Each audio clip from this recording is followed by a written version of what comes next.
Hello out there and welcome to the Nursing Home Abuse Podcast. My name is Rob Schenk. And I'm William Smith. And we are trial lawyers practicing in the areas of nursing home abuse and neglect in the state of Georgia. And we are your co-hosts. And that was Will. I captured Will in the middle of a yawn because he is getting used to the daylight savings time, which went into effect yesterday. Because as this goes to air, it is March 12th, 2018.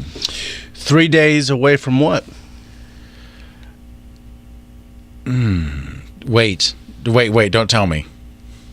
I don't know. The Ides of March. That's right. Yes, the Ides of March. I always forget that Will is like the firm's, literature buff. Like he read Shakespeare when he was 4.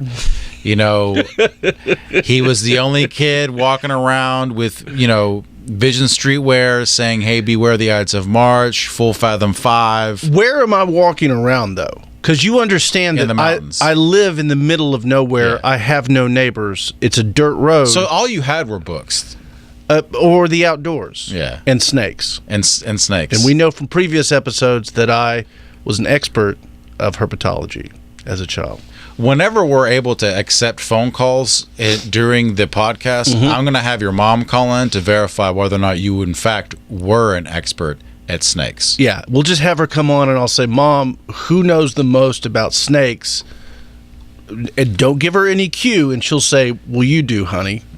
And that will prove my point. And if only it was that easy at trial. Yeah. At any rate, we have a very informative episode for you today. We actually have another guest. Will, who's standing by on the line? We have William Bill Whited, who is the state long-term care ombudsman for the state of Oklahoma. And he's responsible for the daily operations of the Oklahoma Long-Term Care Ombudsman Program and systems and legislative advocacy for long-term care residents.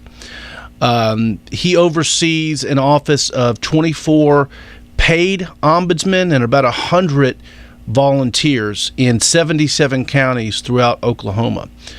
He earned his bachelor's degree in sociology from the University of Central Oklahoma and is a certified disaster preparedness specialist. He has more than 2 decades of experience in the development and delivery of aging, mental health, juvenile justice, and human service programs in Oklahoma. His background includes 20-plus years of service investigating adult abuse and providing advocacy to residents in long-term care settings. He currently serves as a member of the Oklahoma Long-Term Care Facilities Advisory Board, the Focus on Excellence Advisory Board, and the Alliance on Aging Board of Directors. He was previously served on the chairman of the Oklahoma County Coalition Against Financial Exploitation of the Elderly, and as a member of the board of directors for Oklahoma Court-Appointed Advocates for Vulnerable Adults. So this guy has been doing this for a long time. We're really privileged to have him on the show because he's given us some insight in states other than our own. Now, if there's anyone who wants to reach him, and this is for the state of Oklahoma. Right? So if you're in the state of Oklahoma and you happen to be listening to this podcast and you have a complaint or you want to reach an ombudsman, their office number is 405-521-6734. 405-521-6734 for all complaints or issues that you may have in the state of Oklahoma, or if you've got a question about the Ombudsman program in the state of Oklahoma. Hey, Bill, welcome to the show. Thanks for joining us.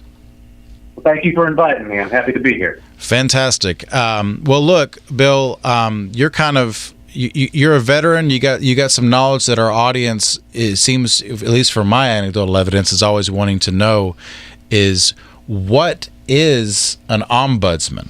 Yeah, because we have been doing this for a long time, and I even worked in nursing homes as a CNA for 10 years before I became a lawyer, and so I kind of had an idea of what they were.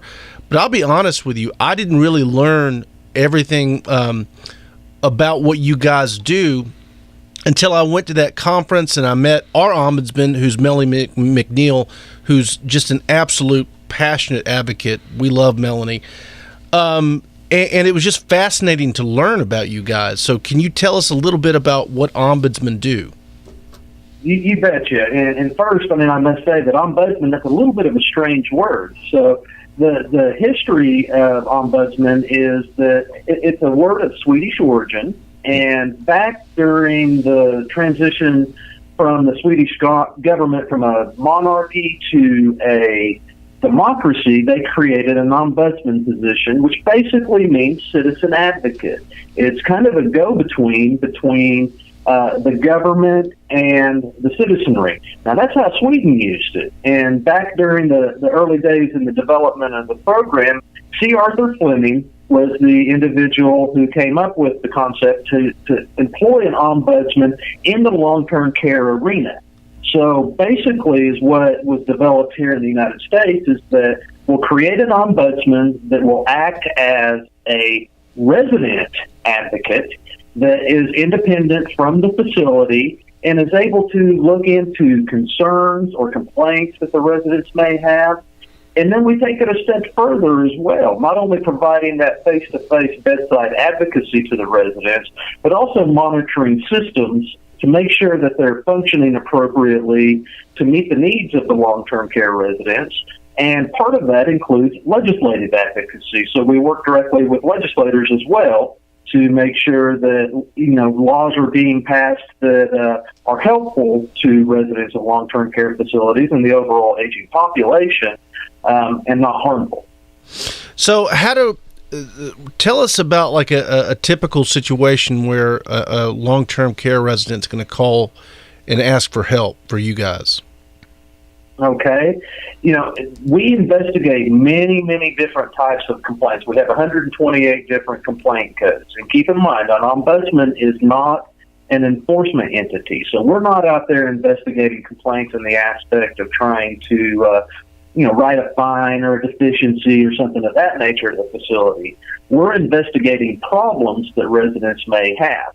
So those problems could be anywhere from something as serious as abuse, neglect, or exploitation to something as frequent and needed as concerns about food, whether the food is good, whether it's cold, whether it's too hot, whether it's nutritious enough. And also things like community engagement, things of that nature.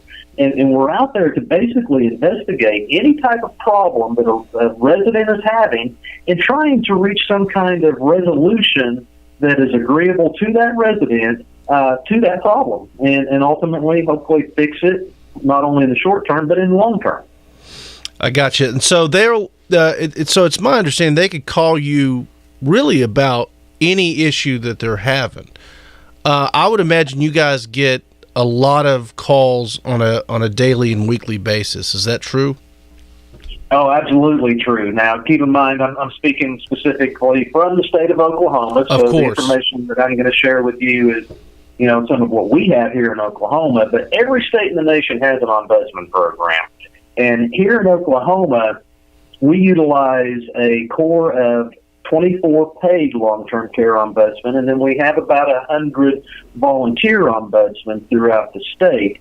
And with that core staff that we have in our volunteers, last year we investigated a little over 6,000 complaints. Wow. So we have a very large job to do, and it keeps us very busy. And so we can't do that with just the 24 paid staff members that we have. So that's why we utilize volunteers. And pretty much so, every state in the nation has some kind of volunteer program for the ombudsman that assists residents with reaching resolutions to any problems they may have. How many do you know off the top of your head how many nursing homes are around? How many nursing homes are in Oklahoma? Yeah, it's a little over 300 nursing homes. Okay. If you look at it statewide for all kinds of long-term care facilities, we're about 618. Keep in mind, for here in Oklahoma, the areas that we go into are nursing homes, and then a subset of nursing homes called ICF-IIDs, or intermediate care facilities for individuals with intellectual disabilities. And then we also go into assisted living facilities and residential care facilities. Some other ombudsmen in other states even go into home health settings and some other settings. So it does vary a little bit from state to state. But for our state here in Oklahoma, we're specific to the assisted living, residential care, and nursing home patch.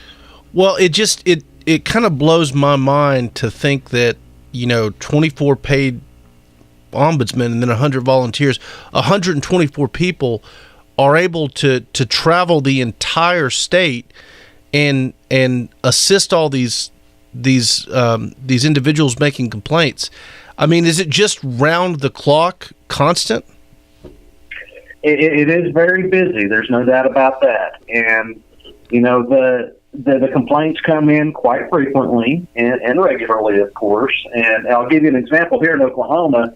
One of our highest complaint areas is in relation to involuntary discharges from the facility. Right. And I was looking at that information just as recently as yesterday, and we average one complaint per day on involuntary discharges here in the state of Oklahoma.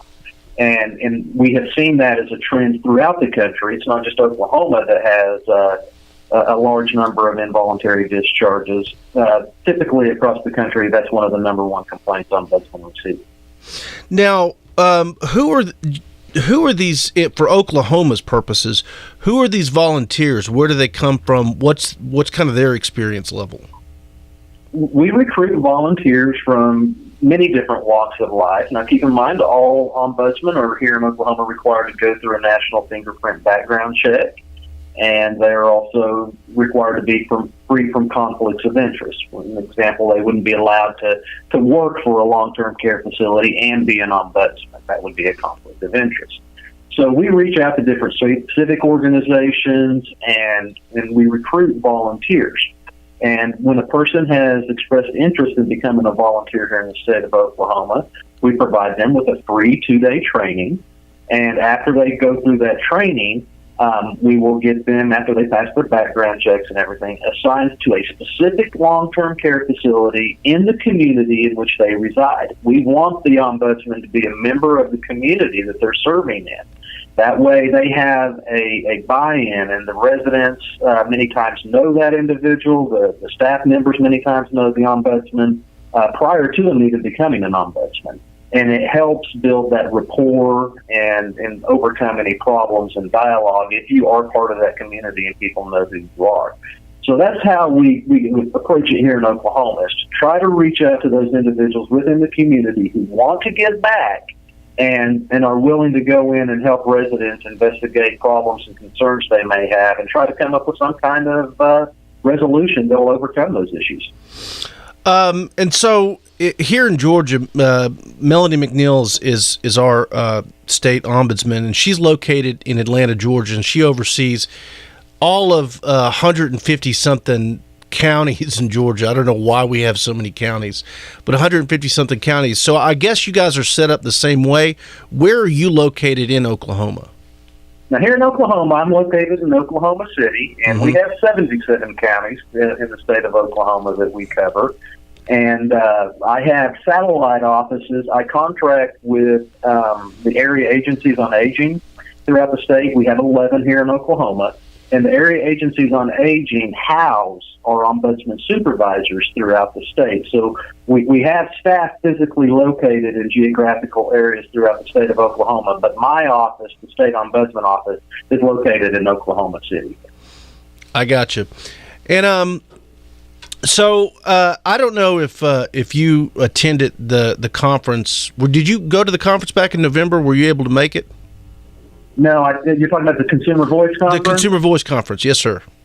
Yeah, I was not able to make the Consumer Voice Conference. I am planning on making it to the State Ombudsman Conference in the spring in April in Denver. Yeah, well, it was eye-opening for me. It was the first time that I'd ever been. And, you know, there were a couple really hot button issues that they were talking about. One of those was and Rob touched on it briefly, is the implementation of these new regulations, Phase 2, which was to go into effect last November. What's your perspective on this? Because it's our understanding that you know, Phase 1 of the new CMS regulations was going into effect November of 2016. Then phase 2 was going to be November 2017. Phase 3 is supposed to be in November of 2019. But the current administration has got a moratorium on this for about 18 months. The ability to enforce it, basically. Yeah, the ability to enforce it. You guys don't really have anything to do with these regulations so much. That's more of a state survey team, isn't it? That is correct. The state survey team is the entity who investigates and enforces the regulations. Now, as far as the Ombudsman is concerned, we use regulations and laws as tools for advocacy. So Gotcha. if we're going into a long-term care facility and when we see that facility is doing something that is against the regulations or against the law, then we can point that out to them and help them correct those issues that they may be implementing something incorrectly with, and fix that problem before it ever reaches a state of enforcement. And so while our primary goal is advocacy for the residents to make sure the residents are cared for appropriately and have the best quality of life and quality of care they possibly can, a subset of what we do is try to solve problems and actually benefit the facilities in the long run by fixing a problem before it becomes a regulatory issue. So if we see that a facility is, for example, discharging somebody inappropriately, we can address that with the facility, overcome that discharge for the resident, help that resident remain in the facility, and then educate the facility on what it was that they didn't do correct, and hopefully have them fix that issue before it ever reaches the point of enforcement with the regulatory agency. Bill, from a logistical standpoint, how does that education work? Do you personally go down there and you sit everybody down at a table? Are you doing a presentation? Are you yelling at them? Like, walk us through how that works. Well, most often that education happens one-on-one with the Ombudsman supervisors. Each Ombudsman supervisor has an assigned district of facilities throughout Oklahoma. And if we see those types of issues, then that supervisor is going to work with that facility administrator, social services person, DON, whatever the case it may be, one-on-one, and try to provide them with that education there in the long-term care facility. Now, we also work directly with different entities throughout the state, one of which being the Oklahoma State Department of Health, who is our survey and regulatory agency. And we will provide information to them about trends that we are seeing, things of that nature. And then they utilize what we call provider trainings, where they will bring in facilities from all over the state of Oklahoma to come learn about different laws, regulations, best practices, and things of that nature. I see. Gotcha. Well, another thing I was kind of curious about is I know that you were saying that you guys, you're not really the enforcement mechanism. So what kind of leverage do you use on these nursing homes to say, listen, guys, you need to do what we're asking you to, or you need to work with us here? What's the or else that you guys kind of bring to the table with them? Well, the or else that is brought to the table with that is that we are relatively well connected. We know the different players that govern long-term care facilities. We will reach out to those different enforcement agencies that we may need to if a facility just refuses to come into compliance with a law or regulation that we've identified they're not following correctly. Mm-hmm. So ultimately, if something happens, we may reach out to our enforcement agency. If there's situations of fraud or abuse that we identify, we may work directly with our Attorney General's Medicaid Fraud Control Unit, make referrals to those entities. We may work with HHS OIG and make referrals to them. And it's just not about the long-term care facilities. Understand, the Ombudsman have a responsibility to monitor the system as a whole. Right. So if we see that the survey agency isn't doing something appropriately, or that we feel like they're not following the letter of the law, we can reach out to CMS, for example, or to the Office of Inspector General of Health and Human Services, and we can make reports on that to effectuate change at the systems level. Is it common, Bill, in your experience, to I guess there will be mediate the dispute. So, for example, you're sitting in the room with the director as well as the aggrieved family member or resident trying to come to a resolution. Yes, mediation is part of the Ombudsman's responsibility. Now, keep in mind, the Ombudsman mediation that we do, this isn't like a court-ordered mediation or something like that. But we do follow the basic principles of mediation. Both parties have to be willing to participate in that. And the idea is to give each party an opportunity to say their spiel, let their thoughts and their processes of what they feel be known, and then try to bring everybody together to reach some kind of amenable resolution. Now, mediation doesn't happen in every single case. Many times, a problem can be taken care of without mediation ever needing. I mean, it's identified, we bring it to the attention of the parties that it needs to be brought to the attention of, and then that problem can be fixed. Now, one of the things that everybody needs to understand about an ombudsman is that we are resident directed. So an ombudsman can only do what a resident allows an ombudsman to do.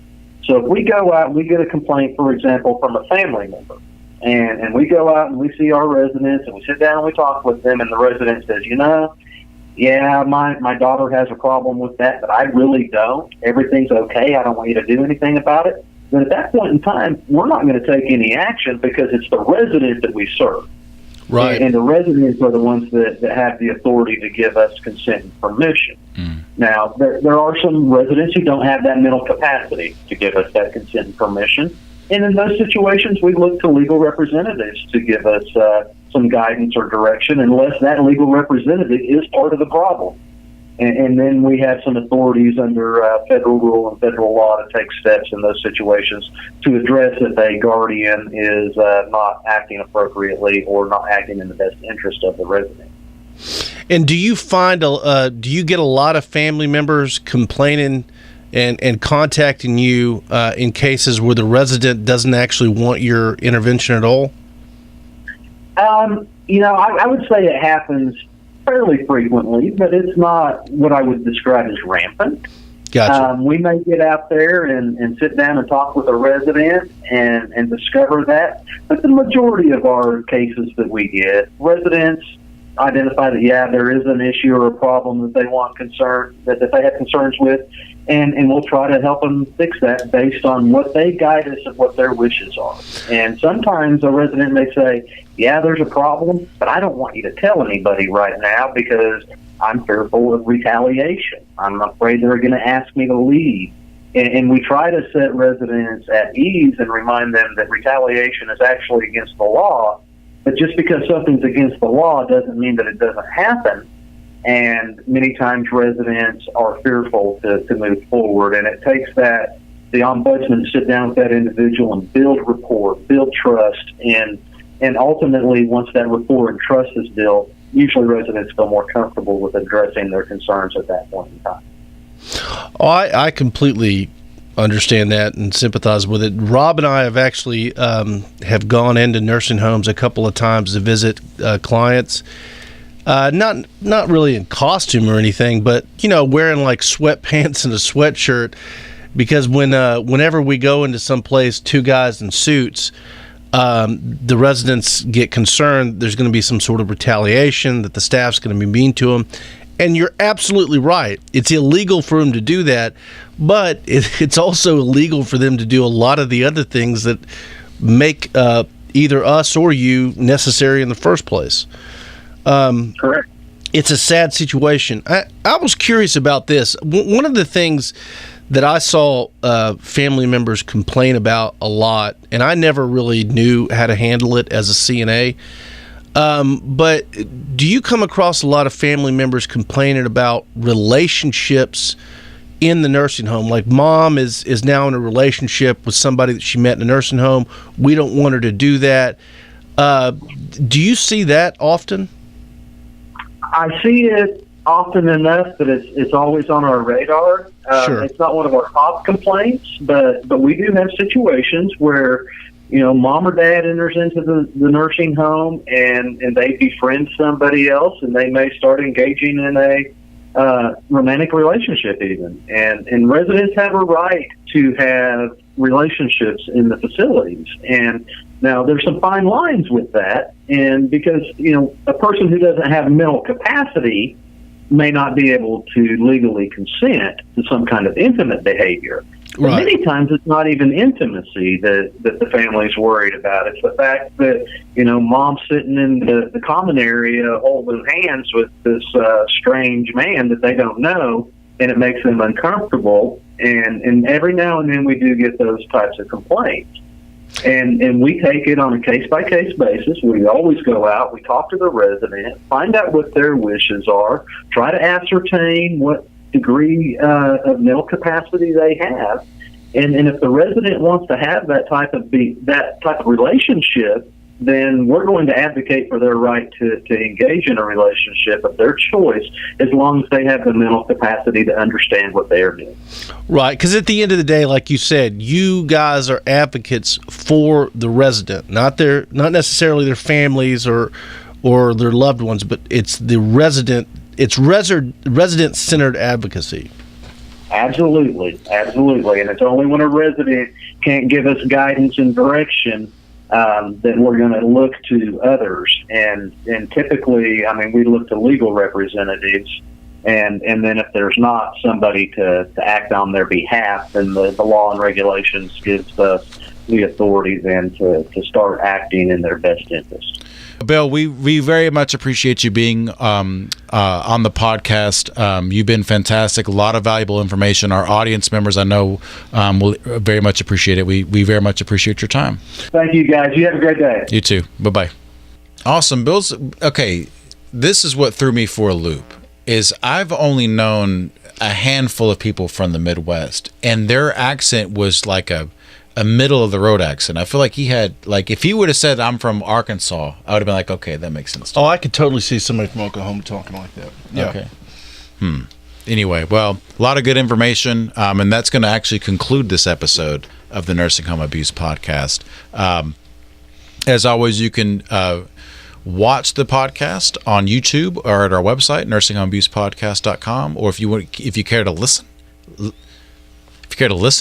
you can download the audio on Stitcher, iTunes, Spotify, or wherever you get your podcasts. We appreciate your attention, and with that, we will see you next time. See you next time. Thanks for tuning in to the Nursing Home Abuse Podcast. Please be sure to subscribe to this podcast on iTunes or Stitcher, and feel free to leave us some feedback. And for more information about the topics discussed in this episode, check out the show website, nursinghomeabusepodcast.com. That's nursinghomeabusepodcast.com. See you next time.